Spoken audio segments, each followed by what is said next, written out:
This podcast is sponsored by nobody. Hey dudes, welcome to Splat from the Past, the only 80s themed horror sci-fi show where things can get totally radical. Now today, we will be welcoming a rare exclusive with a character actor, Judson Vaughn.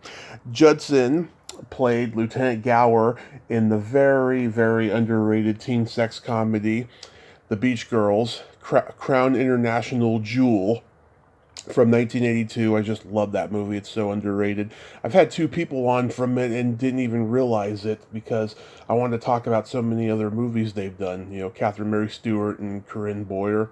But Judson's going to come on and talk about his experience making the movie. He's also been in movies like Consenting Adults, Pet Sematary 2, Robocop 3, The War with Kevin Costner and Elijah Wood, The Truman Show, and he even made a movie of his own called The Real Reason Men Commit Crimes. And then he got out of the business and went into working in the law field. And we're going to talk about all of that stuff today, and I just cannot wait. You know, he's a Southern boy. He seems really cool. It's going to be a great conversation. Also, God, so many people are dying. Rest in peace, Tony Dow. Wally on Leave It to Beaver. Never got to meet him, but my uncle did back in like late 70s, early 80s. Went up to him while he was signing autographs at the mall and said, "Hey, didn't you die in Vietnam?" Rest in peace, Tony Dow. So yeah, here is my interview with Judson Vaughn. Hello, Tommy. Hey, Judson, welcome to the show. How are you today? Well, I am spectacular. I have everything I need and everything I want except water. Oh, you're all out of water? Is there a drought over there? No, there's a drought at my house. I live in the North Georgia mountains these days, and our well pump has gone out, and our well repair guy is sick. And so we've been literally going to grocery stores and big box stores and buying gallons and gallons of water. It's pretty nutty. But aside from that, I'm doing great. Yeah, we drink bottled water too, so I can feel you on that one. This is such a great honor. Thank you for taking the time today. Well, that's very flattering. I was thrilled and surprised with your call. So it's nice to talk to you. Oh, thank you so much. So going back in time, did you gravitate toward acting early on in your childhood? No, I never did at all. I had really no interest in acting. I was a Methodist preacher's kid. Mm-hmm. The funny thing about when you are a preacher's kid and growing up in small towns, which is what I did. I was born in Atlanta, but then I grew up in small towns in South Alabama. And when you are a prominent preacher's kid in a small town in South Alabama, you are on stage 24 hours a day, every day. Mm-hmm. And so I guess from being on stage, but I did work very hard to be the class clown. And when I was in the fourth grade, I was in the first play I was in was Little Red Riding Hood, and I played the wolf in the fourth grade. But that was the extent of my acting experience and really my interest. And the way I got into acting, I was in college, and I was going to be a social scientist. Gerontological research was really what I wanted to do. Right. And I started dating this beautiful young woman named Dee Dee Zinn, who was a theater major. Mm-hmm. And I got into it, and I had great fun with it, and then went off to my career as a gerontological researcher, and that was my first professional experience. And then this weird, bizarre thing happened, and with this research project I was working on, and the lead researcher did something so unbelievably ruthless that but I said, I don't ever want to work in any profession that is this ruthless. And then I end up going into show business. So if that's not irony for you, I don't know what is. From what I've been told, it's gotten worse. With the researchers and the colleges and stuff like that. Oh my God, yeah, you're lucky you didn't go into that field. Yeah, I did briefly, and but I was absolutely glad I got out, because as difficult as the movie business is, at least people have knives in their hands. Yeah. Whereas in the research business, you don't see them coming. That's a good way of putting it, yeah. Are you born and raised in Atlanta? No, I was born in Atlanta, and my father attended Emory University, and that's in their seminary, and so he was a preacher, and so we moved around. In the Methodist Church, you average, ministers move from one church to another on average about every 4 years. And a lot of kids didn't like moving, but I loved it, because whenever we moved from one little town to the next, I could be a completely new, because of course nobody knew me, and so I guess in a way, acting sort of started young for me as far as that is concerned. But I loved moving around, and I loved meeting new people, and I really loved being the new kid, and that thing sort of stays with me. I have a weird obsession. I love to talk to strangers, and whenever I'm in New York City, for example, my goal is always to have a long, in-depth conversation with someone I meet on the subway. Huh, that's interesting. So, and it always works. They're specific skills that I've developed over the years that enable me to do that. Actually, enable anybody to do that. So yeah, I love meeting new people in any situation. Nice. So, did you move to LA?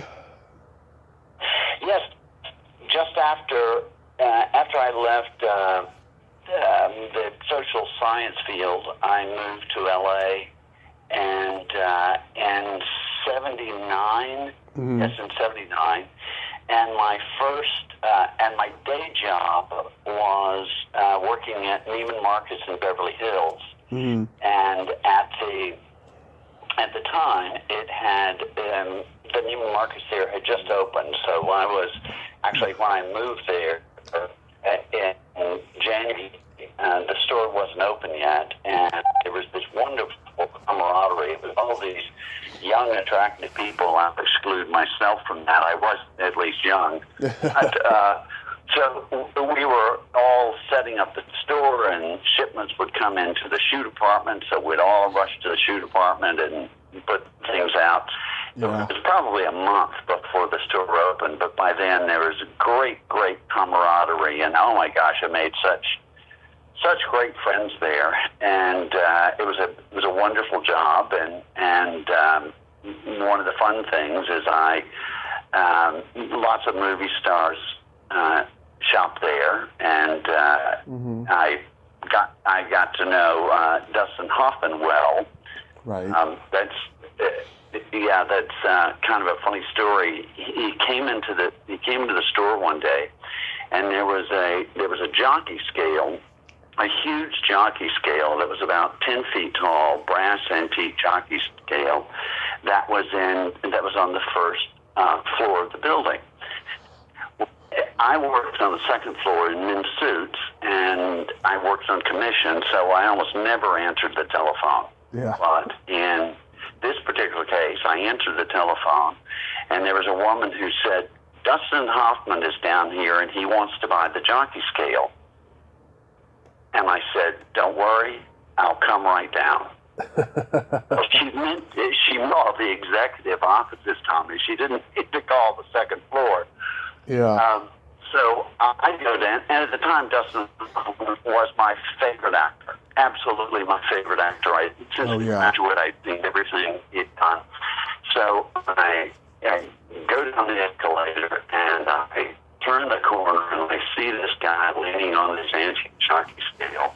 And I must have been walking with some kind of purpose, because he surmised I was the guy he was waiting for. He said, this young woman says this is part of Stanley Marcus's antique collection, and it's not for sale. Can you help me? And I said, absolutely. So for the next few months, on Dustin's behalf, I was negotiating with Stanley Marcus's office and Neiman's home office, which was in Dallas, and we went back and forth. There were no emails then, but back and forth with letters and back and forth with calls. And at one point, I thought, okay, it sounds like Mr. Marcus is going with it, because he really loved the idea, as Dustin had with me, that when Dustin was a kid, he wanted to be a jockey. Mm-hmm.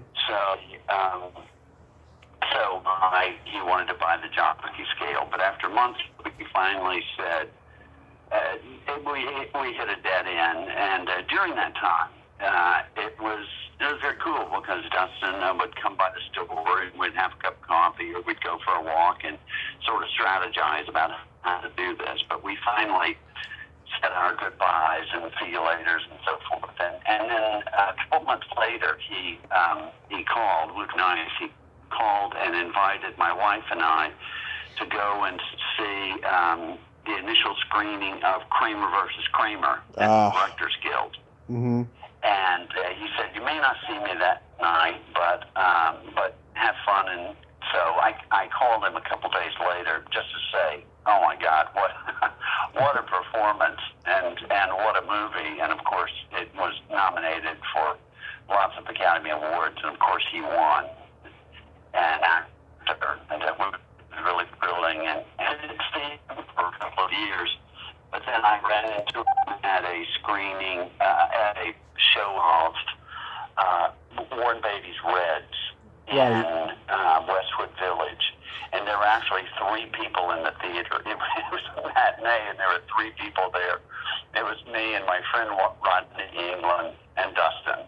And we, the 3 of us, had this big theater to ourselves. And I was seeing it for the second time, and if I recall, Dustin was seeing it for the 3rd time. But anyway, what a delightful and funny guy he is, really. Oh, yeah. It was a nice experience. Did you say Robert England? No, Rodney England. He wasn't in the business. He was someone who I worked with at Neiman Marcus. Okay. By that time, I'd left Neiman Marcus because of course, if you work in retail, how on earth are you gonna audition for commercials or television shows and so forth? So yeah, I remember being and I was married at the time, and my wife also worked at Neiman Marcus, and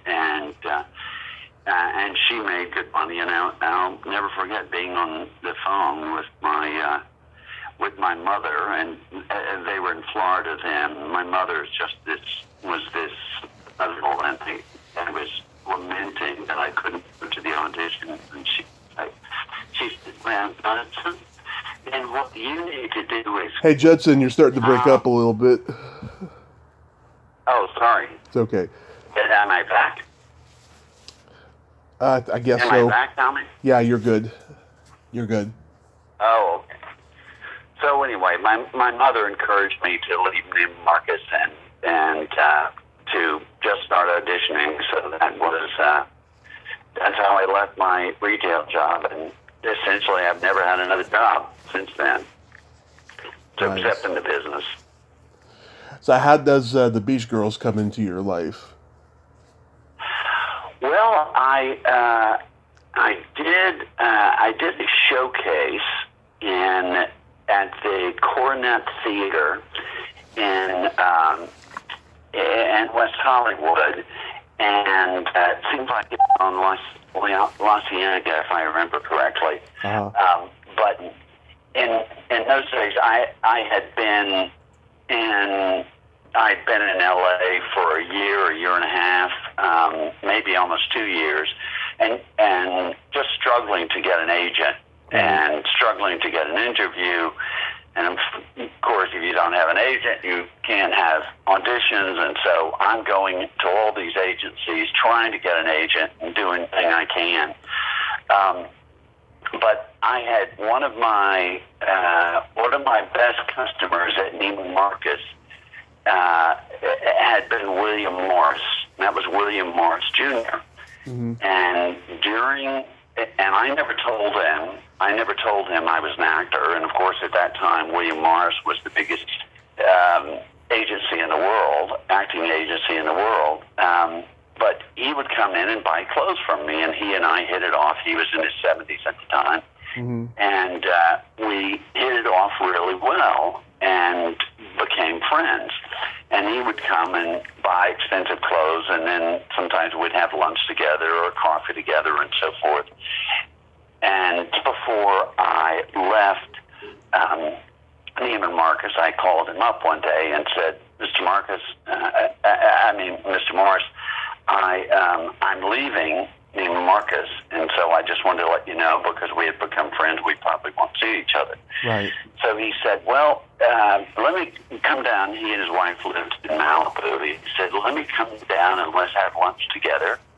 This one last day, we're sitting and we're having lunch. And at some point I said, well, Mr. Marcus, I keep mixing those up. Mr. Morris. Yeah. I said, well, Mr. Morris, I have something that I need to tell you. I said, yeah, I told you I was leaving. And he said, now, why are you leaving? I said, well, I'm an actor. And he said, wait a minute. He said, you know who I am, right? And I said, yes, sir. And he said, and we've known each other for over a year, and you never told me that you were an actor, and you never asked me to introduce you to anybody else. Mm-hmm. And I said, he said, why? And I said, well, I'm working under Neiman Marcus's roof, and I wouldn't feel good about trading on my business under someone else's roof. I didn't think that was fair. And I said, and then we've become friends over the last year, and I wouldn't want to trade on our friendship. And I said, but I am leaving now. And I said, so do you have any advice for me? And Tommy, I just knew he was going to say, let me call one of our agents and have you sit down and meet with someone. Mm-hmm. And I can't give you any guarantees, but let me introduce you to someone. I knew he was going to say that because we'd been friends for over a year, and we'd talked together, had lunch together. We talked about philosophy. We talked about art and music and all of these things. So I knew this man. Yeah. But when I said that, do you have any advice for me? That's not what he said. What he said was, do good work. Those 3 words. Yeah. He said, you do good work, and you'll know what I mean. So there I am. I keep going out. I keep trying to get an agent. I can't get an agent. I'm doing auditions in agents' offices. I'm doing all of these things. And finally, I get in this showcase. Mm-hmm. I get in this showcase at the Coronet Theater, and I perform a scene from a play called Lone Star. Mm-hmm. And with a partner. And Lone Star was unpublished at the time by a great writer named James McClure. But my scene partner was from Texas and knew Jim McClure and had an early copy of this play. So we did a scene from this play. Mm-hmm. And when I got we do a 3-minute scene in this showcase for casting directors and directors, producers, and so forth, agents. And I get home. I lived in Santa Monica. Yeah. I get home maybe 45 minutes later, an hour later, and in those days, we didn't have answering machines. You had to have an answering service. So I call my answering service and ask for messages, and this guy who I get on the phone, there were a lot of actors who worked at the answering service. He said, oh my God, the people who are calling you, Well, Tommy, it was agents. It was casting directors, big casting directors, and big agents, people who I'd been trying to get into their office for probably a year and a half, almost 2 years. Mm-hmm. And now they were all calling me. And I remembered what William Morris said. He said, do good work. He said, when you do good work, you'll know what I mean. And I said, Tommy, I'll be damned. I did good work. And he was right. And one of the people who was there that day was casting director who was casting Beach Girls. Uh-huh. I can't remember his name all of a sudden. I should have made a note. I apologize. That's okay. But I could probably find it. Yes, you could. He calls me in the next day. I read for the role, and he and the director Stewart and his wife, they just all broke up at the audition. They thought it was so funny, and they cast me. And I'll never forget the first day of shooting. We were shooting in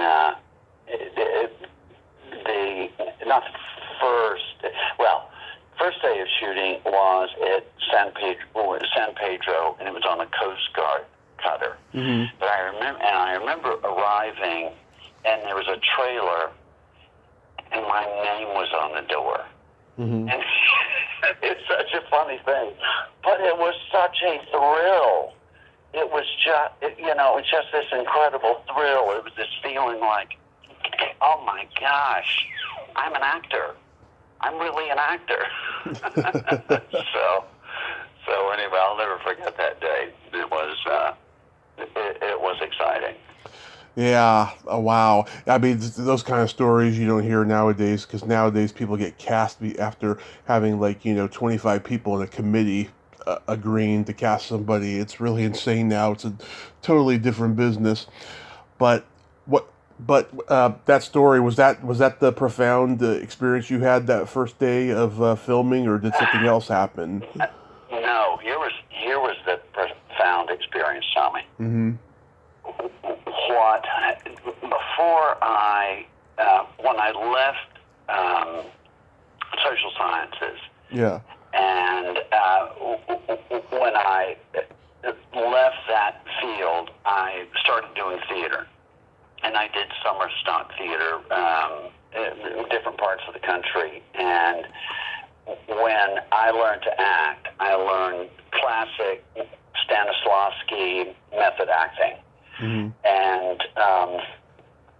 And so I would be the character. I would be the character all day. I would stomp along as whatever character I was, and I would just be in that character all day long. And then in the performance of a play, when I came out, mm-hmm. and during the act break, I'd be backstage, and I would still be that character, and so forth and so on.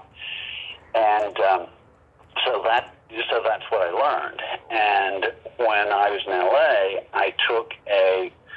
once I left Neiman Marcus, I took an acting class with a teacher called Michael Shirtliff. Mm-hmm. And Michael wrote a best-selling acting book called Audition. Mm-hmm. I believe the subtitle is Everything the Actor Needs to Know to Get the Job. And Michael was an amazing teacher. He'd been a casting director in New York, and he moved out, wrote this wonderful book. And but Michael taught. He didn't teach method acting. One of the things he taught was there is no character. There is only you. So just use yourself and use your experiences. But still, the foundation of method acting and the foundation of what Shirtliff taught, and the foundation of what all actors had been since Stanislavski came around. The basic theory is if you and I are doing a scene together and your emotions are real, you use things to conjure up your emotion. Maybe you've learn techniques from Sandy Meisner, and maybe somebody else has learned techniques from Udo Hagen. All of the different schools are what I call emotionally based acting. So the goal is if your emotions are true and honest, and the other actors' emotions are true and honest, then the audience will feel reciprocal emotions. It's a logical conclusion. But what I realized that very first day on the set, we start shooting this scene, and the first scene we shot was a scene in the wheelhouse of this Coast Guard cutter, and I'm with this actor named Herb Braha, a wonderful character actor. Yeah.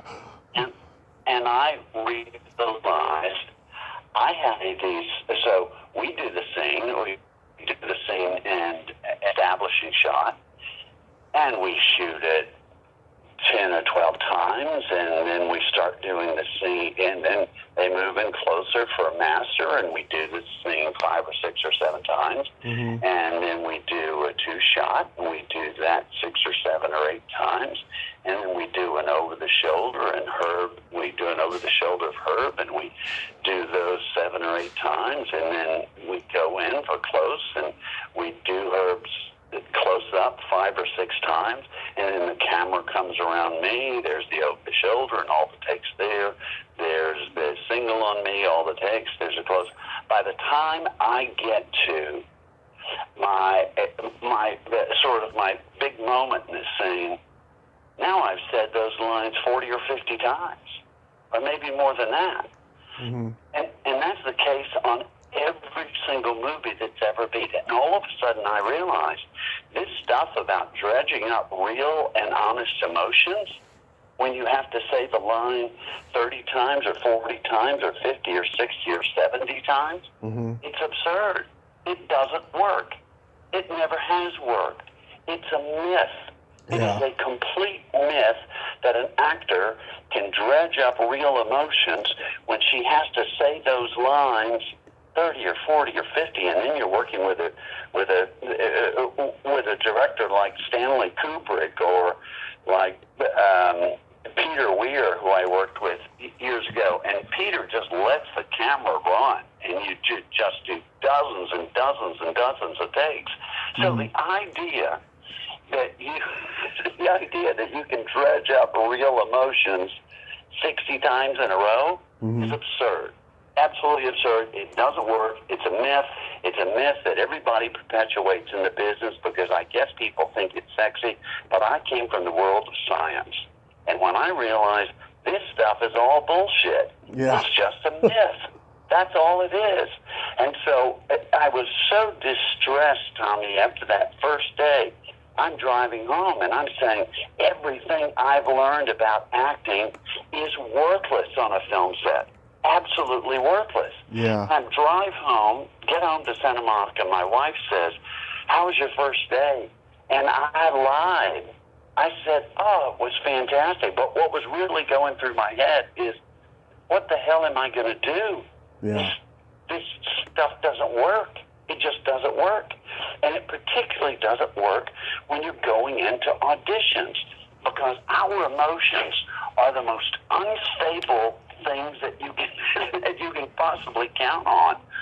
So I realized why I wasn't getting any jobs, because I was counting on my emotions to be there and be solid every time. So at that point, I said to myself, Tommy, okay, the whole focus of acting training has been for the last century. The focus is on creating emotions in the actor, with the theory being that if the actor feel emotions, the audience will too. But it's a complete fallacy, because you or I have been in a relationship where we might be with someone all day long and be absolutely furious at that person, but they never know it until we finally say, "Damn it, don't you realize I have been furious with you all day long?" The person says, No. So if the people closest to us cannot sense our emotions just because we're feeling them, and the absurdity that an audience can feel emotions, what I realize is the stuff you do. And so I started. This is just after the Beach Girls. I said, I'm going to create a system of acting where I don't have to feel any emotion at all, and I'm going to figure out what do I have to do with my body and face and voice to make audiences feel emotions. So my goal was never, from that moment on, for me to feel emotion. My job, walk into an audition and make sure and do what I had to do to make the casting director, the director, and the producer feel emotions. And so it took me years to figure out how to do that, the things to do with my body and your face and voice in order to do. And the first thing I discovered, Tommy, was that as soon as I stopped thinking, am I going on too long here? Oh no, we got plenty of time. Okay. What I realized when I stopped thinking about my emotions, and when I focused on the casting director, the director, and the producer, when I walked into a room, what I realized, Tommy, is I realized I was getting that job or losing the job in fractions of a second before I ever said a word. Because I would see, if I walked into the room and the director leaned forward slightly, smiled slightly, and glanced at the producer, I knew that job was mine. I knew that job was mine because what he or she just told me is that guy looks perfect. Yeah. And I was a character actor, and primarily I was the bad guy or the good guy.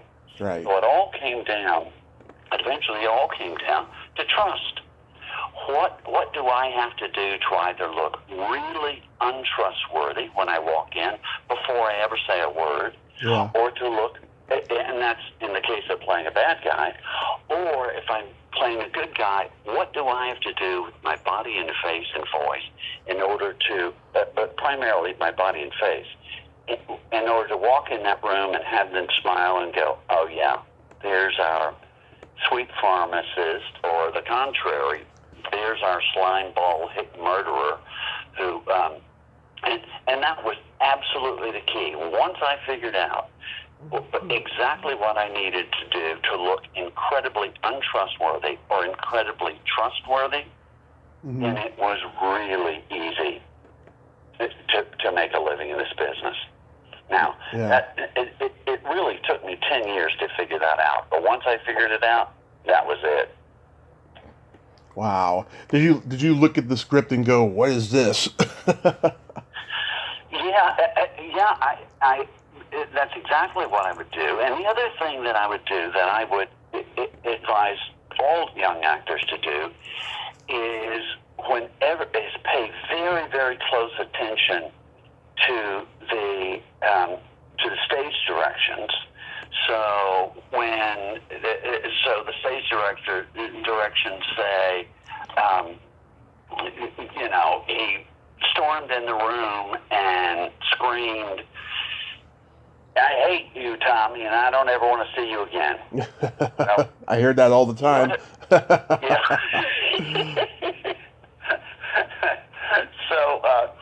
So whatever those stage directions were, I never, ever, ever, under any circumstances, did that thing. So my goal was always to walk in there during the audition and initially have the director say, wow, he's perfect. He's absolutely perfect for this, let's say, slimeball murderer, which I did a lot. Yeah. So she looks and says, there's our murderer. But then I start reading the part, and she starts thinking, no, that guy's a sweetheart. Mm-hmm. He really is a sweetheart, because I'm reading the part, and instead of screaming at you the way I the way the stage direction said. Instead, I go right up to the casting director, and I get about a foot in front of her face, and I say, Tommy, if I ever see you again, I'm going to kill you. And so she would eventually say, holy crap, no, this guy does understand this scene. So it becomes this dramatic moment, and you're sending the casting director or the director and the producer, you're sending them on an emotional roller coaster. Yeah. So initially they think, this guy's perfect, and then I start reading the scene, and they go, no, he doesn't understand what the scene's about. He's doing the opposite. And then suddenly they realize, oh my God, he understands. He sees this scene in a way I never envisioned the scene. Yeah. And that was absolutely, to me, getting bad guy roles. Absolutely the key. Whatever the stage director. I'm sorry, go ahead, Tommy. I was going to say, I'm a huge fan of the Crown International films. They were very unique compared to the other studios, especially the low-budget studios, because their logo would be shown, and then the movie would emerge like it was been going on already. Like this movie, for instance, begins with a girl riding a horse on the beach, and the music sounds like it's been going a while. I always thought that was a very interesting touch that they did. Yeah, it was. It was such a fun movie to shoot. Once I sort of flopped my way through it, and trying to figure out what to do. And I remember going to the screening, which it seems like it was also at the Directors Guild, and I sat next to Herb, and Herb and I had gotten to be really good buddies, and we were both sort of grimacing at our performances because there were just these elements that were so over the top, but of course appropriate to that show. But it was such a fun thing to shoot. Yeah. And I remember my parents, again, my father being a minister and my mother being, a very prim and proper Christian, conservative lady, and they lived, they had moved to Florida, and they lived many years in Florida, but then they had moved. We also owned a farm in South Alabama, and so they were staying at the farm when the Beach Girls came out, and they drove to a theater about 45 minutes away to see it. And I had told my mother, there are some racy parts in it. And she called me afterwards, and she said, well, Judson, some of those young ladies didn't have a lot of clothing to wear. Yeah. Yeah. So, did you interact much with the three female leads? Oh yeah, quite a bit during breaks and shooting and so forth. And I just shared a couple of scenes. Seems like we were in there's a beach party scene where everyone was there, but it looked like the really fun scenes to shoot were the scenes that took place in and around the beach house itself, and all of that crazy madness. That would have been great fun. So but they were also, those folks were so really fun folks, and James Norton and Gina Tomasino, and oh my God, I should have done some prep work. I hate to. Was it Val Klein? Val Klein, yeah. She disappeared after this movie. Nobody knows where she is.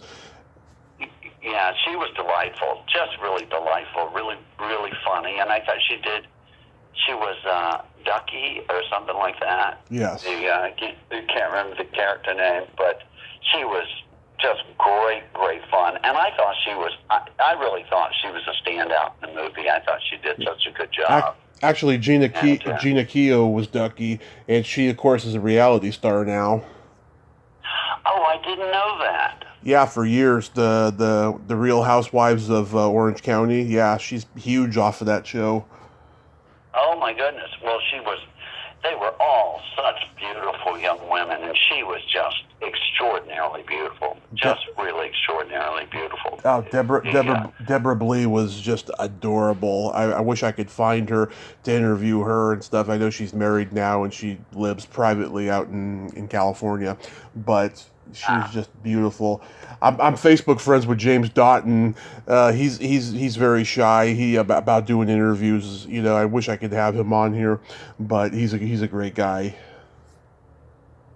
Yeah, he was really a very smart guy, and very fun and very funny, but yeah, reserved. I remember him as reserved, and he's coming off of Animal House. Yeah. Yeah. And he was so wonderful in Animal House. Yeah. You're actually my third guest in the movie. The first two people are so prolific, I didn't even bring this movie up to them. Catherine Mary Stewart, who's a good friend of mine, she plays a surfer girl, and Corinne Boyer, who I had on during quarantine. You know, she's got that hand job scene that ends up being a champagne bottle. Right. Right, exactly. Yeah, I tried to get her back on recently to like talk about that stuff, and she didn't want to. Oh, I guess one of those things you do when you're a kid and you look back on. Oh, Corinne's not easily offended, but she just, you know, with that and some other credits I wanted to bring up, she's like, nah, I don't want to talk about those, you know. And plus, you know, she's back to work now that quarantine is kind of, you know, been on the outs, you know, but not really. You know, she's got more productive things to do. But I think the best actor in the movie is Burt Rosario, the Mexican gardener. Oh, he was wonderful. He was wonderful. Yeah, I very funny. Particularly the slapsticky things he did. I mean, it was Charlie Chaplin-esque. Yeah. That he was just so good with his body, and of course that face that's just so expressive. Well, you know, on the gestalt of Beach Girls Standing Back, years ago, I did a movie called Robocop 3.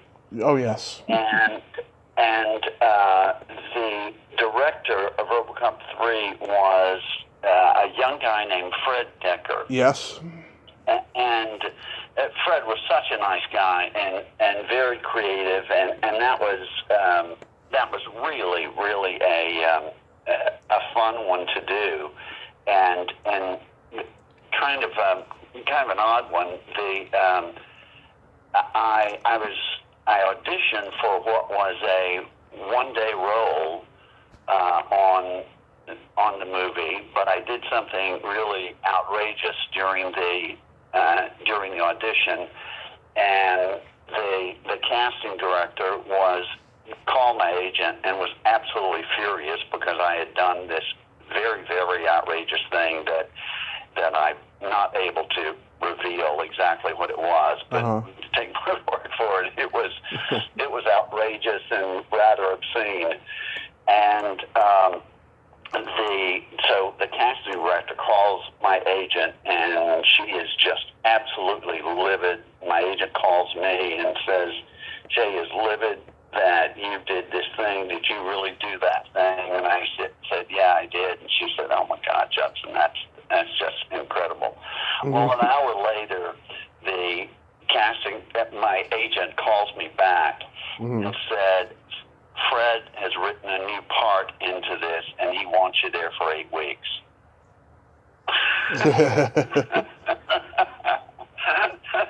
So my my agent and calls the casting director and says, maybe you should just let Judson do whatever he wants to do during an audition. And so that was kind of funny. But the point of that was that working with Fred, Fred told me, and I guess I'm pretty sure it was USC Film School that he attended. And he said at that time, and this is years ago, he said at that time, Beach Girls was a story. Everybody had Beach Girls. Yeah. It was just the cult thing at the USC Film School at the time, and it was so funny because Fred could quote all these lines from Beach Girls. He Yeah. even quote some of my lines from Beach Girls, and it was very funny. I thought, oh well, maybe that's why he wanted me on the set for 8 weeks, not because of my brilliant audition, but just because he wanted to talk about Beach Girls for 8 weeks. I grew up seeing the movie on USA Up All Night. It's such a great movie, and it just makes me laugh still to this day. I'm going to be showing a friend of mine the movie when he comes over next week. It holds dear to my heart. One of those low budget exploitation movies of the 80s. So I noticed after that movie, it was like a 6-year gap before you started doing more movies. Like, what happened during that period? Well, I really decided that what I really do was to write and direct and produce. So I told my agent in LA, I said, I really don't want to, I told my theatrical agent, I really don't want to go to a lot of auditions. And I told my commercial agent, I'll do commercials during this time. So during those years, I was just doing commercials, and I was incredibly prolific in doing commercials. I was 6 feet tall, 155 pounds, blue eyes and red hair. So I was, at the time, an ideal commercial type. So I got lots of work in commercials, and so I could work one day and get a national commercial and make a lot of money on that. And I know the contracts have changed quite a bit since then, but in those days, one national commercial, and you were pretty much set for a year, as long as you didn't spend money like crazy. So during that time, I began to focus on producing and directing, and began to produce short films. So I really spent those years writing screenplays and creating short films. And in those days, to make a short film of any kind of quality, it was expensive. And you were shooting on 3/4 or 1-inch video, and editing was a fortune, and so forth. So that's what I did during that time. And then an unusual thing happened. My wife had really grown tired of living in LA, and we decided we were going to move to New Zealand, because at the time, New Zealand had a budding film industry, and also a very established wine industry. So I had this fantasy that we're going to move to New Zealand. I'm going to work at a winery because I'm a big wine lover, and being probably one of the few Yanks there, I'd be able to work in films. So that was the plan. But my father, they lived in Florida, he had leukemia. And the leukemia was very aggressive, and my wife and I went and visited him, and he realized he was going to die very quickly. And they had this farm in Alabama, and absolutely, it's in the middle of nowhere, and it's absolutely gorgeous. It's 175 acres and rolling hills, and it was part of it was a peanut farm. And my wife said, "Why don't we move here?"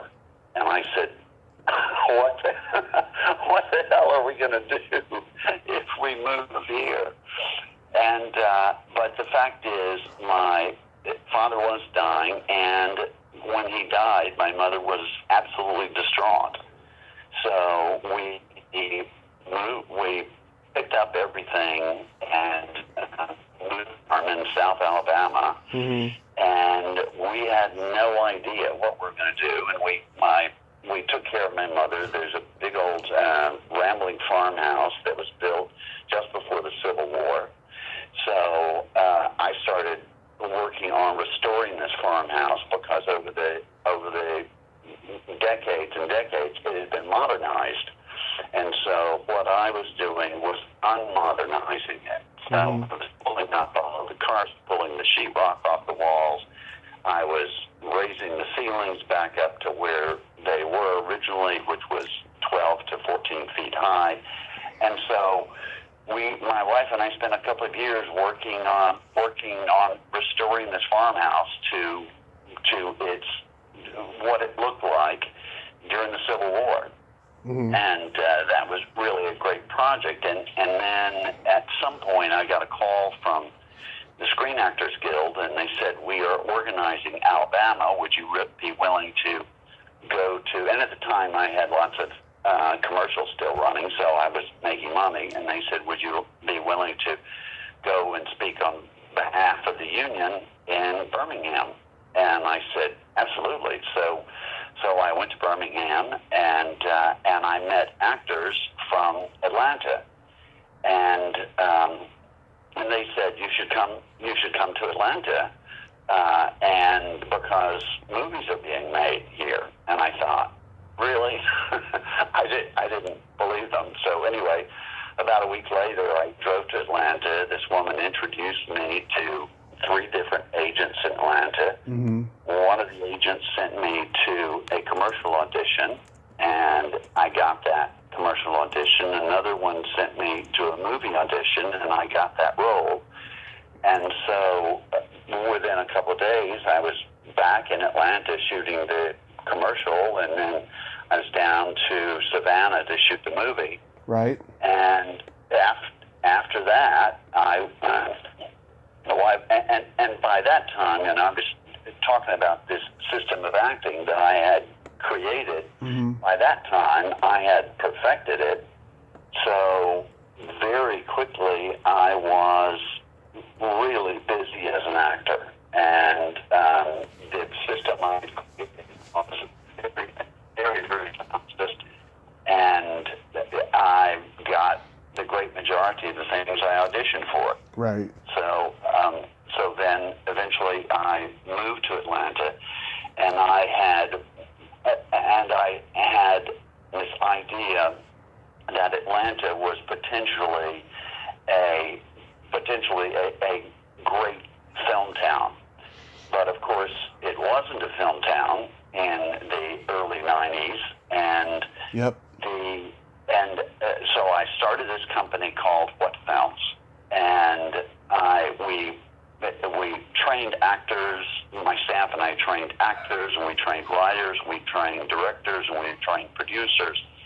And the goal of What Films was to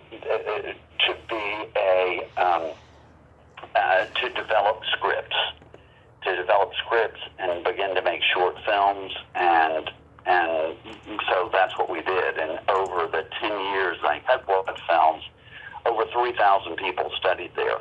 And during those years, 3 feature films came out of What Films, and I was very proud that the first feature film that was ever produced, developed in Georgia and produced in Georgia with an all-union cast and an all-union crew. I remember going to the head of the Georgia Film Commission when I first opened my company, What Films, and I we're going to produce union films here in Atlanta that are created, financed, everybody's going to be in union. And this guy, Norm Bayowitz, said, well, if you can do that, you'll be the first person to do that because it's never been done. The films that are made here are things that come from Hollywood or that come from New York and so forth. So tell me all these years later, I'm very proud that the first featured film that to meet those requirements was a film I did called The Real Reason.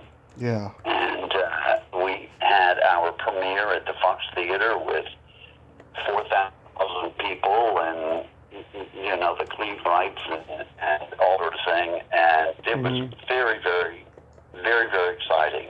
So, and, you know, of course, you know, I look back on that now, and as Atlanta is currently, people, the report is it's Atlanta and Georgia is the busiest film center in the world right now, which is really incredible. I mean, I knew this was a good place to make movies and television shows and so forth, but I sort of thought it would pass LA and Chicago and New York, but in fact it has.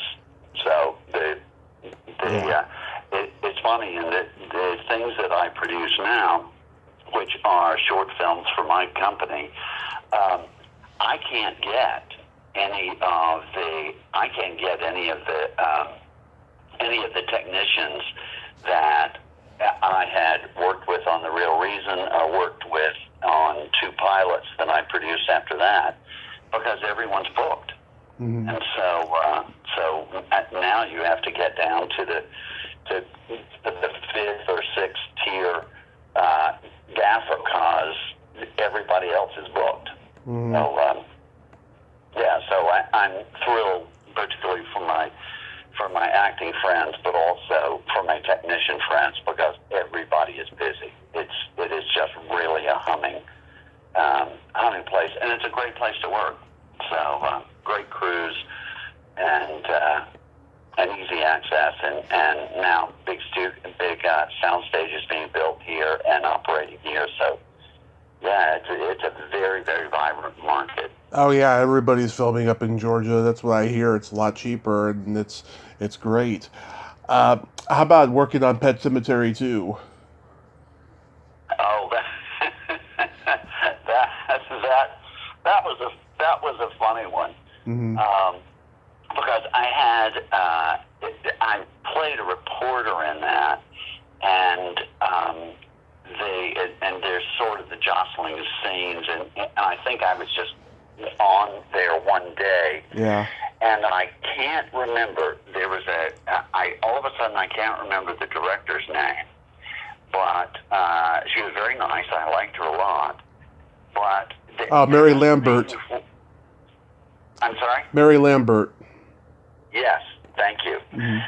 So there's a scene, and sort of improvisationally, she decided that they're cops pushing reporters around and that sort of thing, and she said, this wasn't in the script, but she turned to me at some point and she said, I want you to turn to this cop and say, get your damn hands off me, pig.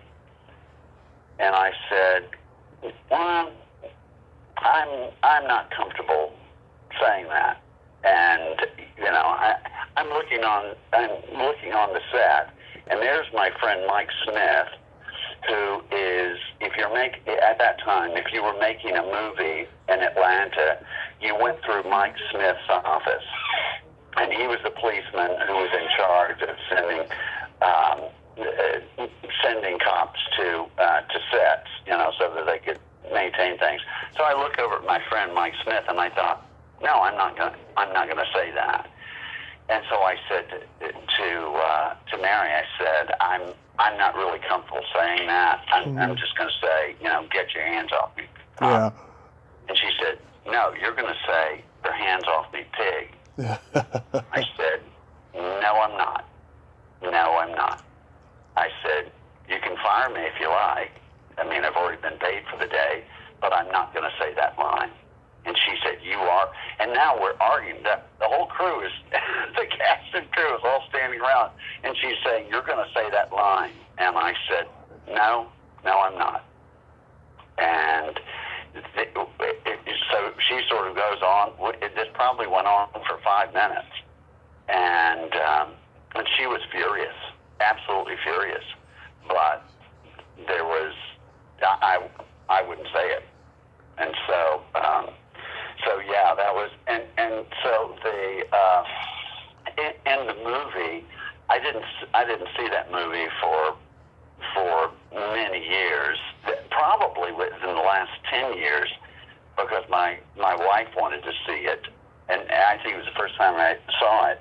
Mm-hmm. But you know, I barely say anything in the movie, and I thought, okay, all the other things I was doing in that movie, she just cut all my lines because she was probably mad that I wouldn't say pig, but I wouldn't say pig.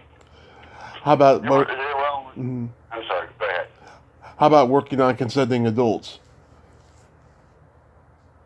Oh wait, consenting adults was the most spectacular experience I had in Alan J. Pakula. Alan J. Pakula, yeah. Absolutely. And here was what, actually the most special thing happened before the movie ever started. It was, originally there were scenes that eventually got cut. So E.G. Marshall had several other scenes that eventually got cut. But what was so special, Tommy, was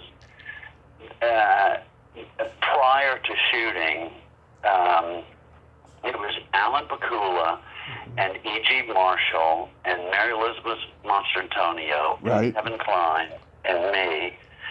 And we were sitting in the middle of a warehouse around a table. We're sitting in plastic chairs just reading the script for 2 days. Mm-hmm. It was spectacular. And I'll never forget, I don't know if you're familiar with E.G. Marshall. Of course, he was on the Defenders, and he was in Creepshow and lots of great stuff. Oh yeah, you know your movies, and E.G. was a spectacular stage actor and someone who I so admired and Kevin so admired. But I'll never forget sitting there at the table reading, and there was a scene that, this is on day one, and there's a scene that Kevin and I have together. And we're talking, and then at some point, E.G. enters the scene, and he starts reading. Well, of course, Kevin's a phenomenal actor, and as is Mary Elizabeth. And so Kevin and I are reading the scene, and then E.G. has his first line, and we're sitting there with the scripts in our hands, and E.G. speaks his first line, and Kevin and I whip our heads over and look at this guy. And Tommy, did movies with a lot of really famous, great actors. Yeah. But I never had a moment where I just said to myself, oh my God, this guy, it is unbelievable. And when we had our first break, Kevin comes to me and he says, have you ever experienced anything like we just experienced? And I said, no, that's it. I've never been in anyone's presence who had that much power. And it was palatable, absolutely palatable. And the other two other quick stories there. One of the things as we were shooting, and I'm watching what Alan is doing. Of course, Alan's just one of our most brilliant directors ever. I mean, all the President's Men include, and incredible things. And so at some point, as I'm watching him, and I said, at the end of the day, I said, or during lunch or something, I said, Alan, you've already edited this movie, haven't you? And he said, yeah. Because Tommy, he wouldn't do the classic. He wouldn't do the, okay, here's your establishing, here's your master, here's your two-shot. Sometimes he would not shoot any of the wide stuff. He would just go right to a close-up of Kevin or a two-shot of me and E.G. or whatever it was. Yeah. He edited the movie before he ever shot the movie. Mm-hmm. He said, he was initially a producer, and the first thing he ever produced was To Kill a Mockingbird. Oh yeah. Which that movie did pretty well years. So he thought, as a director, he thought like a producer. So why go and use this big establishing shot that says, okay, here are these people, and they're outside this house? Well, we don't need that. Let's go in the house. People aren't going to say, where are they? Are they on Mars? Yeah. No. So he had already edited it. And the one other thing I'll tell you about that, at the time, I had E.G. and I and Kevin were lunchers, and E.G. says, Judson, he has this deep kind of voice. He says, Judson, when's the last time you did a play? And I said, oh my God, E.G., I have no idea. I said, and he said, why not? And I said, because I can make more in a day than I can make in a month doing a play. I can't afford to do it. Yeah. He said, how do you stand it? Movie acting so goddamn boring. I said, yeah, it is, but it pays the bill. And I said, but I write. And he said, what do you write? And I said, well, I just finished writing a play called And Thy Mother. Mm-hmm. And he said, give me the play. So the next day I took him the play. So the play is a simple play. It was based on just after my father's death and my mother moving to this new house in Florida. And so there are these two movers, and one is this old Caucasian guy, and one is a young African-American guy. And then there's the son character, me, and my wife, and the mother. And I mother as in honor that father and that mother. Mm. And so E.G. reads the play. He loves the play, absolutely loves the play. It comes and at lunch the next day, he gives the play to Kevin, and he says, you got to read this goddamn thing. It's good. And there's a part in it for me, and there's a part in it for you. And so Kevin says, he looks at me and he says, Judson, I'm sorry. I just don't. So many people hand me plays. So many people hand me scripts. And I said, that's okay. I said, you're not offending me. I absolutely understand that. And E.G. gets mad at Kevin because he won't read the play. But anyway, so E.G. calls this theater where he performs in South Carolina, wonderful, wonderful theater, and hooks me up with the artistic director of the theater, and it was so wonderful. So one day, I asked the first AD, find out what E.G. likes to drink, and he comes back and he says he loves single malt. So I go out and buy this phenomenal single malt scotch. Mm-hmm. And so the next day, it's really, really expensive. And so the next day I go and it's like 6 o'clock in the morning. Our call's at 6. So I have one of the PAs take the scotch to EG. And the PA comes back a little bit later and says, EG wants you and wants to see you. Mm-hmm. Well, I go to EG's room and he's poured two drams of this scotch. Yeah. 6 o'clock in the morning. And I said, oh my gosh, EG. And he says, we're not going to drink the whole goddamn bottle. It's just a glass. Yeah. So, and then that's awesome. After the movie was made, maybe 6 months later or something, EG went to a screening, and he calls me, and he says, He said, I went to the screening of the movie. I said, how is it? He said, well, it's a good movie. He said, but they cut all our goddamn scenes. We're goddamn extras in this movie. Yeah. I heard he was a character. He was really witty. Yeah. Oh my God, he was just so delightful, and EJ and I stayed in touch for years with letters, and that I don't even know where those letters are. I'm certain I have them. I never would have thrown them away, but EJ was just delightful, really, really wonderful. And so was Kevin, and Mary Elizabeth, and of course Alan Pakula was just really, really a spectacular guy. You did many episodes of In the Heat of the Night. Do you have any good stories about Carroll O'Connor? I do indeed. The first time I did the show, and I think I got killed 3 times on that show. I'll tell you a great story about Carroll. I'll tell you another story. Okay. I got killed 2 or 3 times, but anyway, the last time I did the show, I'm going to the audition, and I'm right outside. The auditions are next to the sound stages where we shot the interiors, and the producer was a guy named Ed Letting.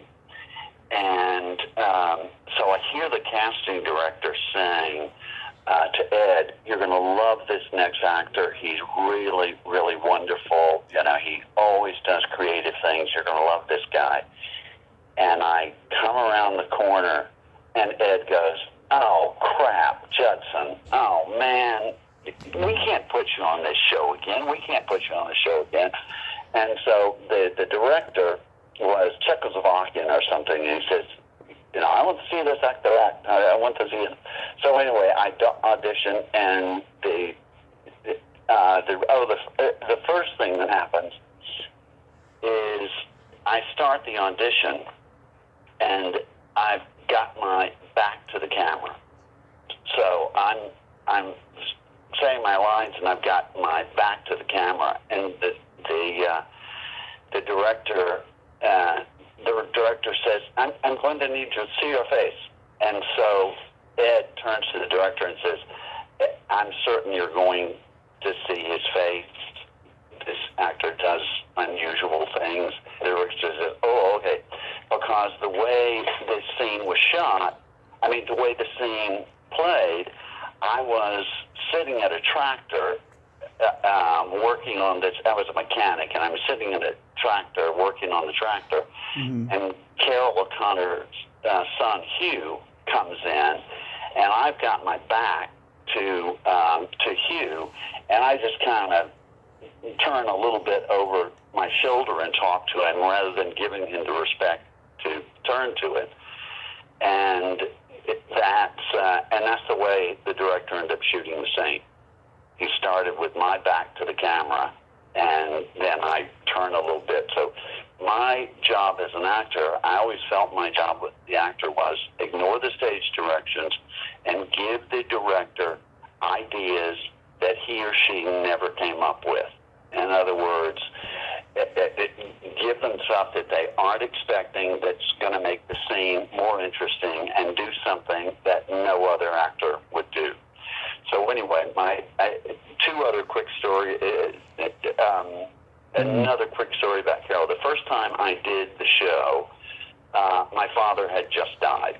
Mm-hmm. And it was just after my wife and I had left L.A., and my father had just died, and I met Carroll, and I don't remember if he and I had any scenes together in that particular episode. But as we were talking one day at lunch, I said, you were absolutely my father's idol when you were doing All in the Family. I said, because my father was a very liberal minister, and his church was in Pensacola, Florida, which was a very, very conservative area. And, the civil rights era was, in full swing. And I said, my father was able from the pulpit to bring up things regarding race relations by making fun of Archie. And I said that, so what you were doing in All of the Family allowed my father to reach people in his congregation that he could have never reached. And so, Carol was quite a strong Christian, and and that story really touched him. Mm. Well, not the last time I was doing the show, like 2 or 3 times in I was doing the show, I was doing a scene with Kill, and I was this rich kid. I was this bad rich kid who came back to the small town, and I thought I was better than anybody else. And Carol and I are having this argument in the scene, and this was my last scene during that particular episode. And so Carol and I are arguing, and at some point says, "Hirsch, you Hirsch now." So he's saying hush, but he's doing it in this southern accent, so it comes out Hirsch. Hirsch, you just Hirsch now. Yeah. And that's what my father would say when we would get in these arguments. Now, the other thing is my father looked just like Carol O'Connor. If they were both actors, they would have been auditioning against each other. I mean, absolutely, facial, body, everything.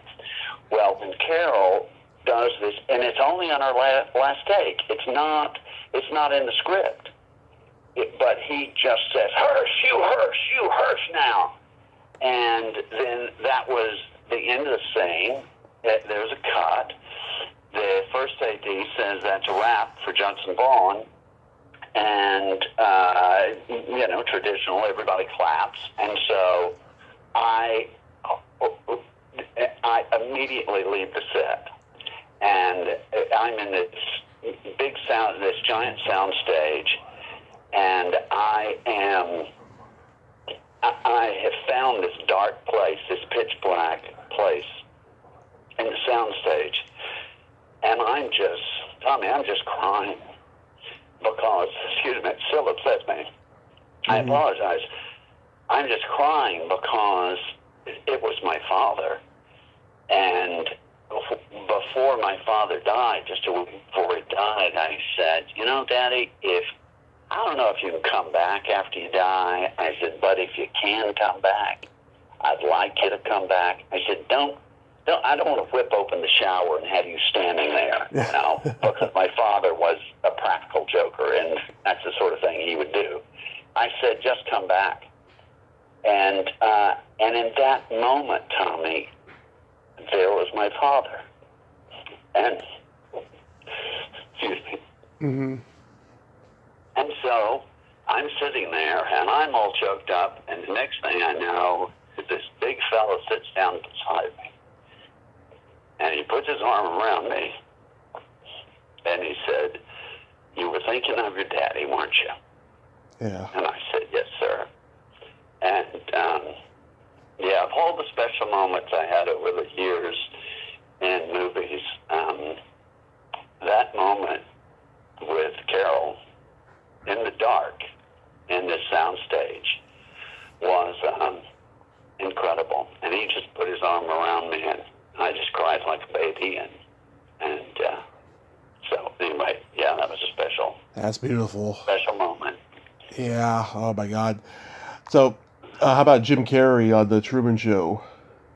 Oh, Jim was just delightful, and what people need to know about Jim is if you and Jim and I were sitting and having lunch together, Jim doesn't. He's not. He would just be sitting there having a conversation like you and I are having now. Yeah, he's not on. No, not at all. And the interesting thing about, and it's, I just worked on that one day, and I was probably there maybe 6 or 7 hours. But so, Weir does lots of lighting setups and so forth, and the opposite of Alan Pakula. And so Jim and I had a lot of time to sit and talk, and they weren't shooting anybody else that day except just these cover sets with, we were a cover set, and we'd sit and talk. And I get to the end of the day, Tommy, and I realize all I've done all day is answer Jim's questions about my life, where I grew up, where I went to school, who are my girlfriends, what's my marriage like. And he's so engaged with it, with everything, and just, fascinated with people. And in this case, it happened to be me being his sole focus. One of the things about really charismatic people, and I've worked with lots of charismatic, great actors, and what you realize is when you're talking to a really extraordinarily charismatic person like that, they make you feel like you're the only person on the planet. And Jim did that absolutely as beautifully as anyone I've ever known, whether it be in show business or any other business. He was just extraordinary to work with. And I have to tell you that the story of working on that movie, which was a funny thing. Jim and I had like 2 scenes together or something like that. One of them ended up getting cut. I can't remember exactly. But I was only booked on that show for 2 days. So I was living in Atlanta then, and it was shot down on the panhandle of Florida during the winter. So they fly on, and I was the camera set. I was down there for days that when it rained, so we would shoot the indoor scenes, because the days it didn't rain, they wanted that gorgeous outside, those cloudless skies, and all of that sort of thing, which you see in the Truman Show. So I get down there. I'm down there for a day, then I'm down there for another day, then I'm down there for another day, and it doesn't rain. The weather is just beautiful. So they fly me back to Atlanta, and then about a week later, they said, okay, rain's predicted, come back down. But I thought, they were going to fly me down, but it's only about 4 hours from Atlanta to the panhandle of Florida, and I'm a surfer. Right. They said, forget the plane ticket, I'm not bringing my surfboard. And so, even though I'm only going to be there for a couple days, maybe I can surf before or after, So anyway, I get down there. Now this time, they have me in this gorgeous condo, this gorgeous 2-bedroom condo. It's really, I'm not a fancy actor. I'm just a character actor, but they've got me in this gorgeous place. And so on day one, I get a call from a PA who says, no, beautiful weather. We don't need you today. So I go surfing. And so the next day, they call and say, it's beautiful weather. You don't need to come to work today. So I said, okay, great. So I go surfing. But I'm also, at the same time, I'm doing pre-production. I'm doing pre-production on the movie The Real Reason that I'm about to shoot. Well, Tommy, I'm there for 5 weeks. 5 weeks. And I'm going surfing every day, and I'm doing pre-production on my movie. So at the wrap party actually happened a couple days before all the shooting was over, but it seems like Ed Harris had to go and somebody else had to go. So they had the wrap party early. So Peter comes up to me and he says, Judd, everyone says all you do all day long is go surfing and doing pre-production on your movie. is it true? And I said, yes, Peter. And he says, is this the best fucking job you've ever had? And I said, yes, it is. So that was very funny. And so as a result, I made a fortune on that movie. I made an absolute fortune on that movie. I bet. Yeah. Because of course you're paid residuals Yeah. based on your initial check, and so I've probably made I've made more than $250,000 on it. Mm-hmm. And here's the thing, I was probably on the set for 5 hours, and I'm probably in the movie for 5 seconds or 15 seconds or something. That's amazing. Yeah. So anyway, it turned out to be a great experience, but Jim was absolutely delightful. Yeah, really terrific. So what's the genesis behind the real reason men commit crimes, and did you enjoy making that film? Because I know it's a grueling process to be a director. Yes, I did very much enjoy making that. We had developed that script, and the way we developed scripts at my company, What Films, is I didn't say to the writers, okay, write an entire script and then we'll take a look at the script. The way we developed script there is there were scene study classes on Monday, Tuesday, Wednesday, and Thursday, and 30 people in each one of the classes. And everyone at What Films, whether you wanted to or not, you had to learn to write. And so all of those 120 people were also writers. And so a writer would come up with an idea for a scene. And so he or she would write, and they would write the scene. They would get together with another actor or two other actors, rehearse for a couple of weeks, and come in and perform it. So they would perform it in the Monday night class, and then in the Tuesday night, Wednesday night, and Thursday night class. I taught the Tuesday and Wednesday night classes, and other people taught the other classes. Mm-hmm. And what we would do with each scene, Tommy, is there were ballots. Mm-hmm. So everyone would, very precise ballots, and so there would be 10 questions for each scene, and then you would rate the scene based on these. Well, after you performed it, and so all the scenes would be ranked. And in a typical year, we would see about 800 original scenes performed. And so all of those scenes got graded. And so at the end of the year, we would pick the top 20 that were scored out of the 800, and then we would take those to a showcase with producers and directors and casting directors and so forth, and they would rate the scenes also. And then we would have invited audiences, usually 6 or 8 performances, and so we'd have another 1,000 people rate them. So out of the top 20 scenes,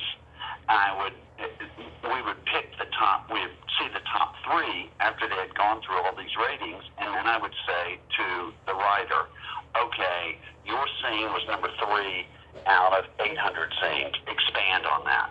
Mm-hmm. So then they would come back and they would write a second scene and a third scene and a fourth scene and a fifth scene and so forth until the screenplay finally emerged.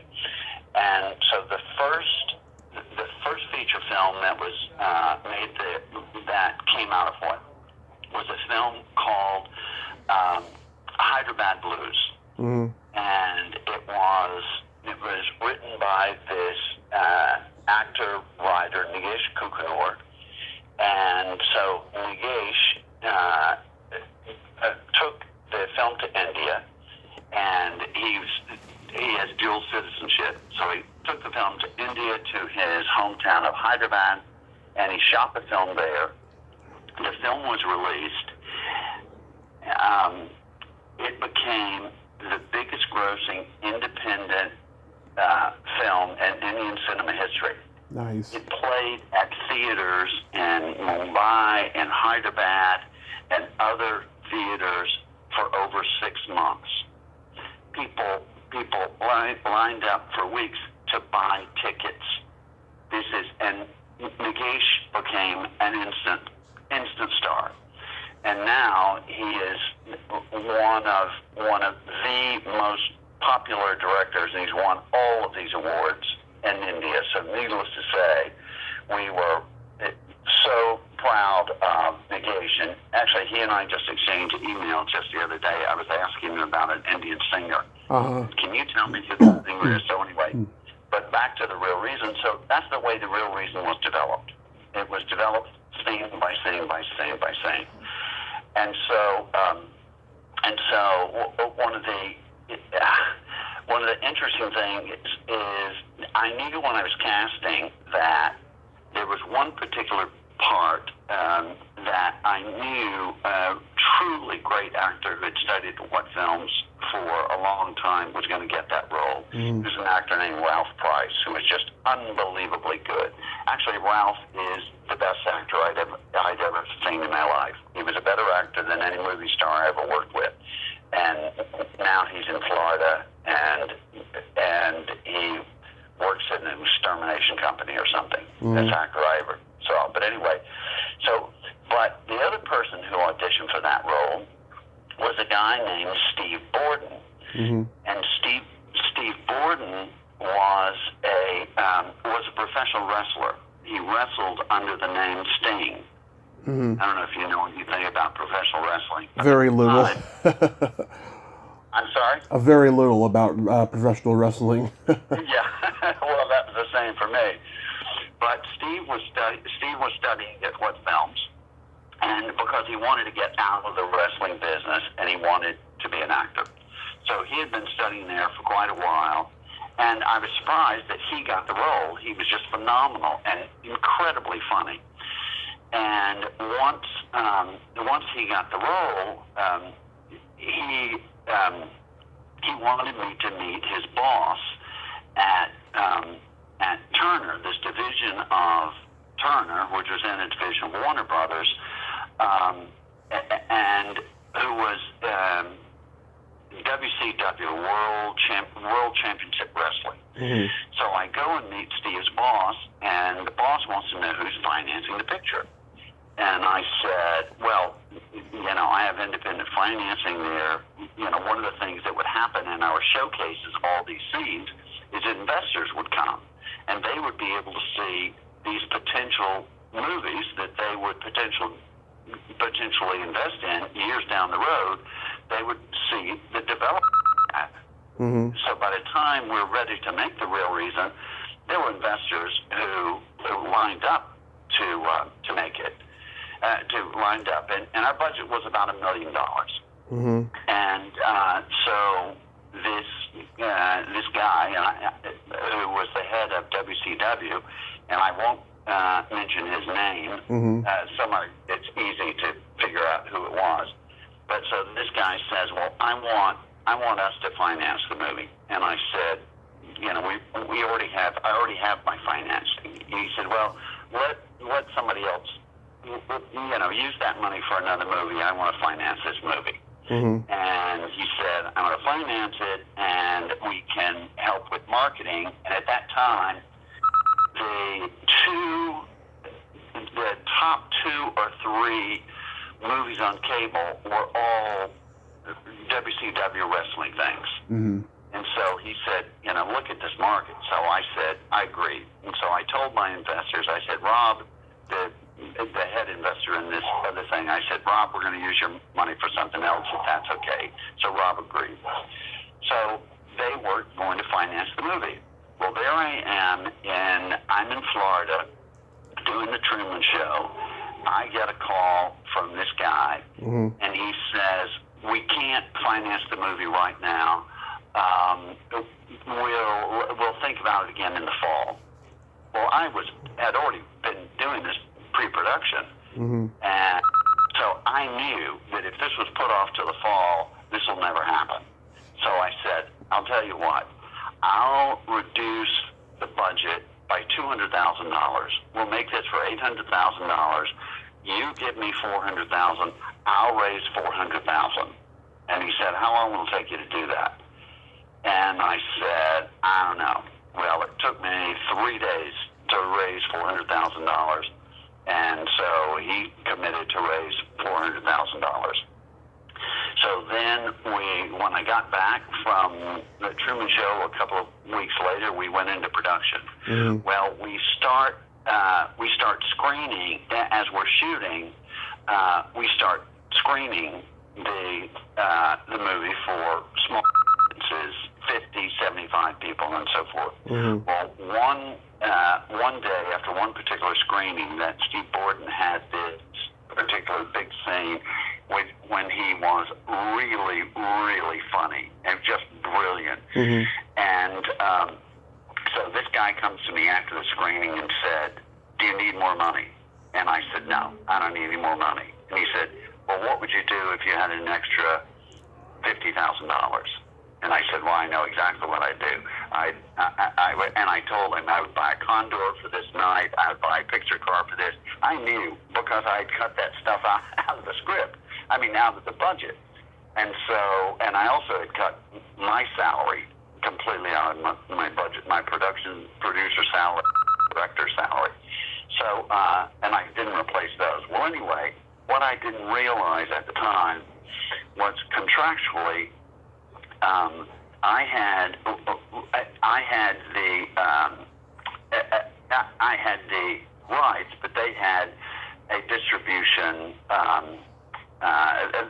They could judge decide on who was the distributor. So that was our agreement. Mm-hmm. But what I realized is that extra $50,000 gave them control over the picture. So we do our premiere, and it premieres at the Fox.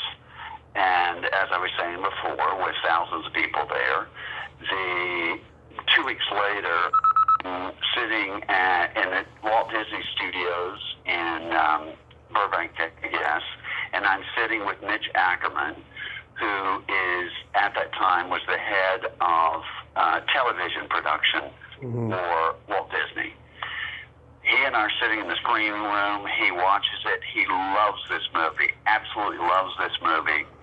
Says, okay, Steve Borden is going to be a huge star. Leanne Bell is going to be a huge star. And these other people are terrific. And so he calls a friend of his at Miramax. So I start this discussion with Miramax. And so I'm relaying what's going on, back to the guy at WCW. Well, I have a friend, coincidentally, who died. And so I come back for his funeral, and I'm called to Turner headquarters in the CNN building, and I go and they say, want to do a pay-per-view. We don't want this to go to the theaters. We want to do a pay-per-view. And I said, no, I'm potentially talking to Miramax. Mm-hmm. And so they said, no, we're going to do a pay-per-view. And here's what's going to happen with this pay-per-view. And they show me the numbers of their pay-per-view. And they're just gigantic. They are just gigantic. I realize I have to say yes to this. Yeah. The only fair thing for my investors. And of course, as a filmmaker, I want this movie to I saw it screening. 4,000 people gave the movie a standing ovation. It was the grand finale film of the film festival. Mm-hmm. And so I wanted to go to the theaters, but I had to be fair to my investors. So they say we're going to do a pay-per-view, and then they start putting out this weird. They start doing these weird kind of flyers that has Sting in full, wrestler makeup and all of this sort of thing. So I'm thinking, this is a smart little romantic comedy. There's, there are quotes from Kierkegaard and and fine wine and all of these things in this movie. You're marketing this thing all wrong. So I write this writer at the New York Times, and I said, you know, these people are marketing this movie. Mm-hmm. She ended up doing a story on that. And, well, anyway, I'm asking these people, the dates are coming up for when they're going to do a pay-per-view. And they won't give me the dates, and they won't give me the dates, and they won't give me the dates, and they won't give me the dates. And finally, they say, okay, it's going to air on this date. Well, it never aired, except one time in New York on something, in some cable thing. Mm-hmm. So afterwards, I go to them, and they say, the movie didn't make any money, that's it. Well, Wow. I'm furious. I go and hire a lawyer. Mm-hmm. I hire a lawyer who had previously represented Ted Turner's first wife in their divorce. Mm-hmm. And he was ready and willing. So we're ready to file suit. They look at everything. They go, you're absolutely right contractually. You got screwed, and so forth. And then I won't say the lawyer's name because he's quite a well-known lawyer nationally. Yeah. And so, but he's an old Southern gentleman, and we're ready to file a suit. And he says, well, Judson, what business do you plan to go in after you sue Warner Brothers and Turner and one of the largest media conglomerates in the world? What business do you think you're going to go in? I realized I can't sue Turner and Warner Brothers. Yeah, I mean, or I will never work again. Yeah. You have to be crazy to take that on. Yeah. Is the real reason available anywhere? Yes, it is. It's in a closet in my basement. Oh, so no one can see it. Yeah. In my basement, I have $1 million worth of movie sitting right there. Mm-hmm. And what happened was eventually, about 10 years ago, maybe a little bit more than that. I don't have a good relationship with the calendar. It keeps telling me I'm wrong. Yeah. And wrong by decades. WCW, the wrestling company, Turner sells that to the other wrestling company, whatever the name of the other wrestling company is, sells that and sells all the assets. So I go and I go to the other company and I said, you guys own the rights to this movie I made, and if you want to do something with it and distribute it, that would be fantastic. The other is owned by a guy named Vince McMahon, and I don't know much about the wrestling world. I know who he is. Yeah, everyone knows who Vincent McMahon is. Yeah. Yeah. So finally, after about 2 years of illegal wrangling, and actually they were very nice, and I got the rights back. And so since then, I keep saying to myself, I need to dig it out of the basement. I need to get it digitized in HD and take it to Netflix or take it to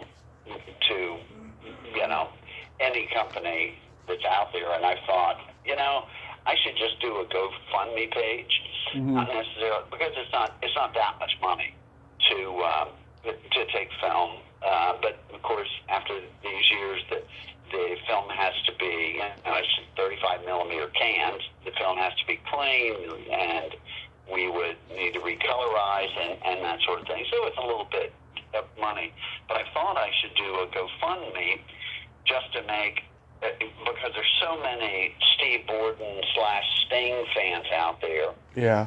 And I still see things on my LinkedIn every now and then from people who want to see this movie. And the fact is, it's a really good little movie. And before things went to hell with the guy heading WCW at the time, I took the movie to two different exhibitors, and one was Carmike. And at the time, Carmike was the two biggest exhibitors were Carmike and Royal. And so I took the film to both, and I said, and this is before I went to LA with it, I said, what would you think about doing a split? We cut out the distributor, you exhibited directly, and we split the proceeds, and then they of course get the popcorn and the sodas and all of that sort of thing. Mm-hmm. Well, they both loved the movie. They both agreed to that deal and said we'd love to do it. So I go back to the guy who's heading WCW, and I said, Carmike and Royal both want to do this deal to to exhibit the film. And he said, well, that's really great. And I said, what we need to do is we need to make prints. He said, what do you mean make prints? And I said, well, we only have one print.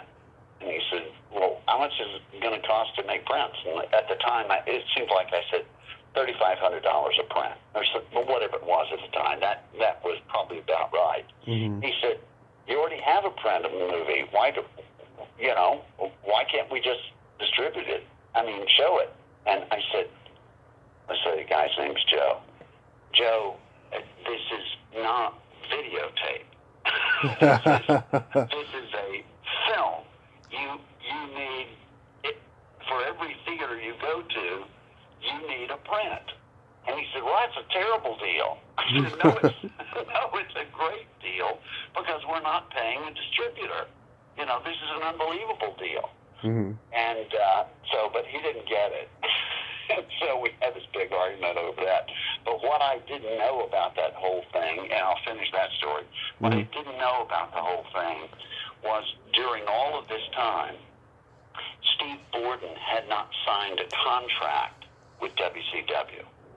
His contract had expired. And what was going on at WCW was that he was the cash cow. Mm-hmm. They sold more merchandise, Sting merchandise, than almost all the other wrestlers combined. Huh. So this guy, when he put in that extra money in order to control the distribution of this, is he was going to kill that movie. And by getting that extra money, he was able to kill the movie. Because if the movie had come out, if it had made Steve Borden a star, Steve Borden would have never gotten back in the ring ever again. Mm-hmm. So, that's interesting. Smart guy, diabolical, but smart guy. So that's the way my movie got killed.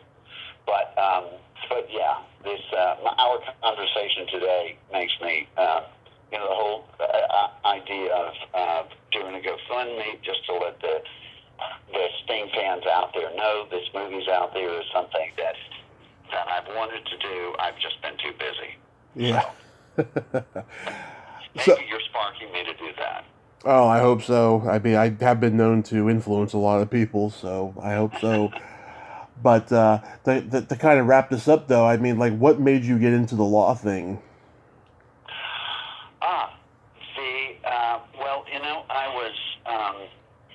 I was telling you about me creating this new way to act, where I was doing specific things with my body and face, my voice, in order to make people feel what I wanted them to feel. And the foundation of all of that was trust. Mm-hmm. In the mid 80s, I figured exactly what I had to do, specifically specifically in order to get someone to trust me and in order to get someone to distrust me. Mm-hmm. And back then, there was no neuroscience to either prove or disprove my theories about trust. I just knew anecdotally that through hundreds of auditions, doing this makes someone trust you or distrust you. Well, in the mid-90s, and particularly in the 2000s, neuroscientific evidence began to be produced that showed me that my theories developed 20 years earlier than that were actually correct. And so neuroscientists like Alexander Turadoff at Princeton or John Freeman at NYU, they were producing this data and these images that showed this is why trust is created or denied. And so I've been in touch with those guys over the years, and I've sent them images, and which the stuff that they produced through this experimentation is identical to what I was doing in the mid-'80s. Mm-hmm.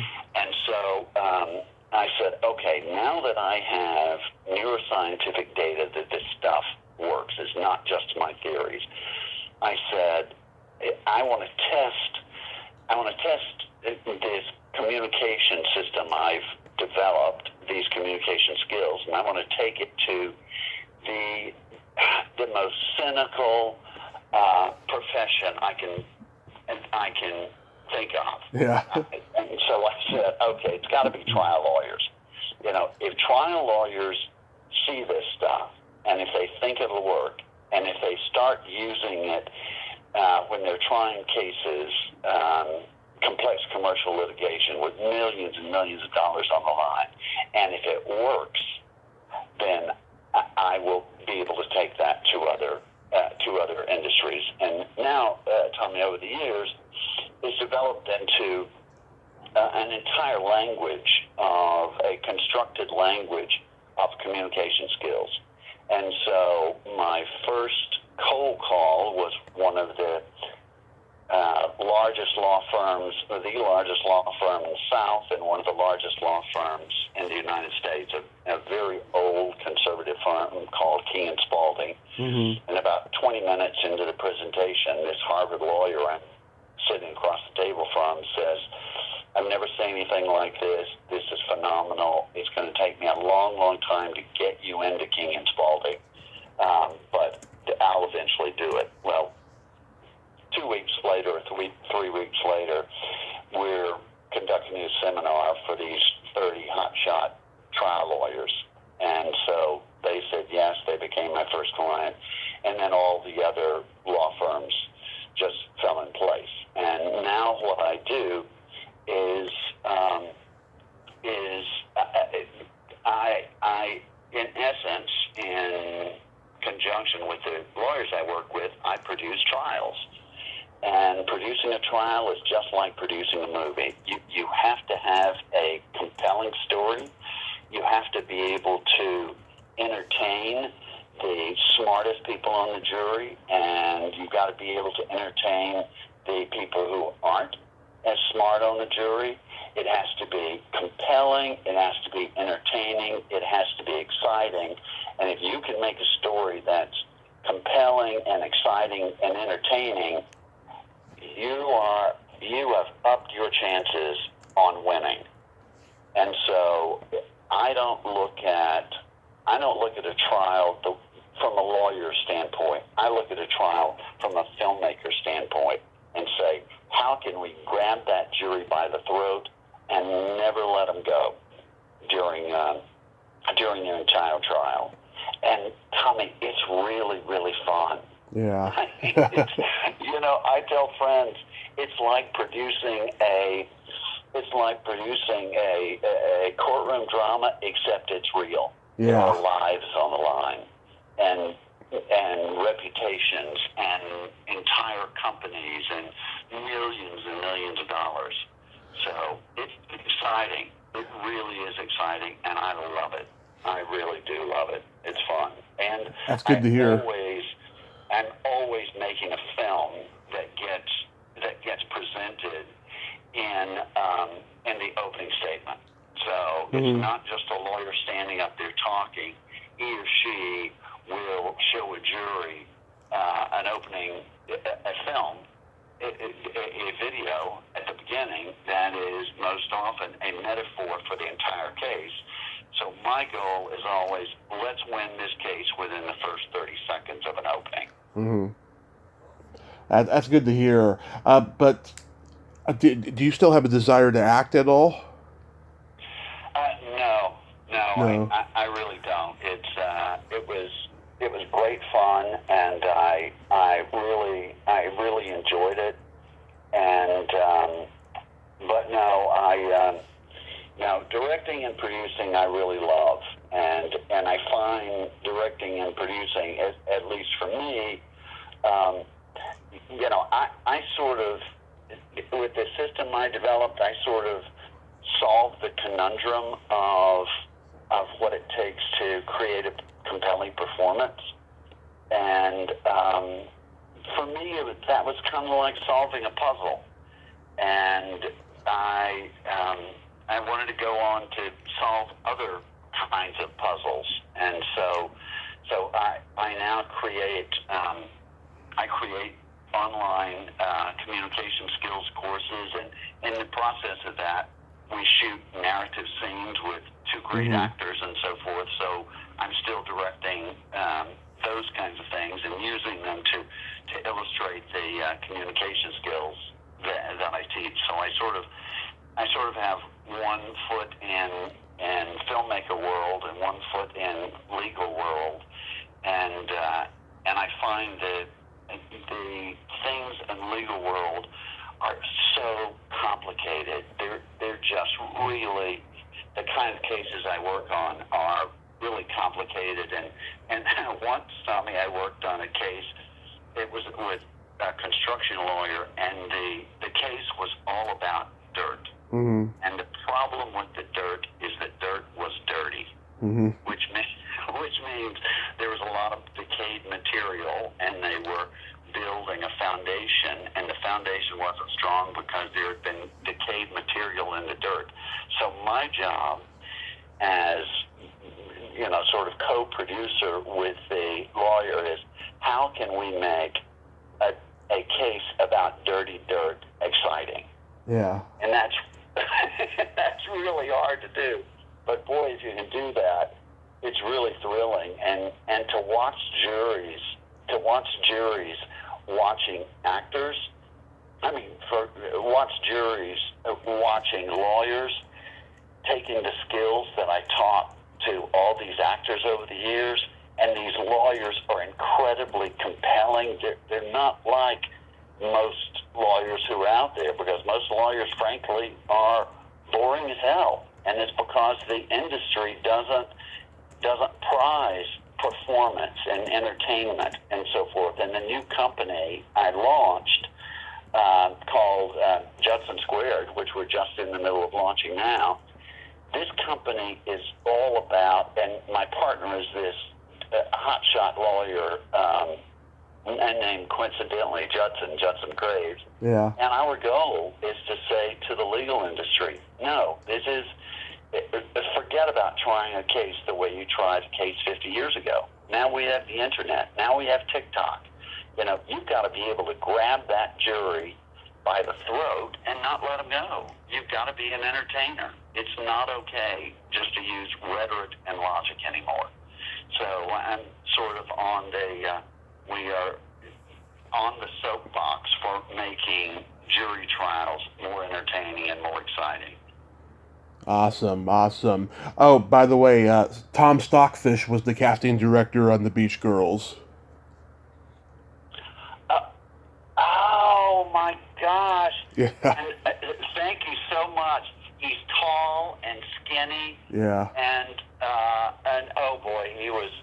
I can't tell you. I can't describe my excitement with that. And somewhere I have a picture of me. I remember driving home, and saying to my wife, I think I'm going to get this job. I think I'm going to get this job. And she was kind of, don't get your hopes up, how many things you've auditioned for and so forth. But I just, jumped through the moon when I did. And I do have a picture somewhere of me with my very first check. Nice. It's for the Beach Girls. Judson, this has been amazing. Thank you so much for coming on today and sharing all these great stories. I hope you enjoy the rest of your summer and just be safe out there. Well, absolutely. And I thank you so much. This was just such great fun. You were just a fantastic interviewer. Terry Gross, look out. Oh, thank you. That means a lot, especially when you tell Terry Gross to look out, because she's pretty damn good herself. She's not bad. You have a great day, and once again, be safe. Absolutely. Thank you so much, Tommy. My pleasure. Bye-bye. Okay. Bye-bye now. Well, there you have it. Judson Vaughn. Ain't he a cool dude? Nice guy, huh? Great stories. Very insightful there. He got pretty choked up when he talked about his dad. That was sweet. I'm glad I gave him a good interview there, and that means a lot, that compliment he gave me. Terry Gross, watch out. By the way, at the top of the hour, I said that that Tony Dow has died. Now they're saying that he didn't die. There's so much misinformation out there. I don't know what to believe anymore, but I hope Tony Dow is still alive and that he didn't die. And if he did, I apologize to his family, and my condolences, and my heart goes out to them. Well, until next time, this is Tommy Throwback Kovac saying there's no shame in living in the past, because the present sucks. Later, dudes!